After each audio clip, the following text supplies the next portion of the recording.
Hello friends, welcome back to the my new video guys and my YouTube channel guys. Today friend we are going to talk about guys how can we remove Wi-Fi network in Oppo phone device. Friends, you have connected any Wi-Fi and guys you have paid any Wi-Fi network in your Oppo phone, and friends now you want to remove this network guys. You don't want to use the fan. How can you remove guys Wi-Fi network in Oppo phone device? Today friends I will show you. I will tell you in this video. So friends now let's see how can we remove Wi-Fi network in our Oppo phone device. So first of all guys we will on our phone setting guys.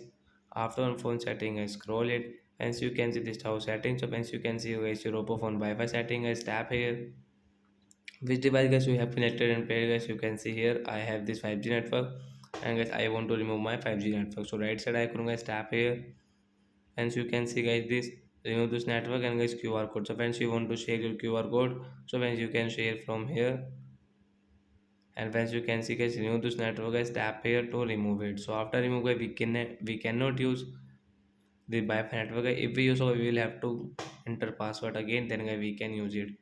So that's it guys, thanks for watching the video guys. I hope friends you have understood how to remove Wi-Fi network. Bye guys.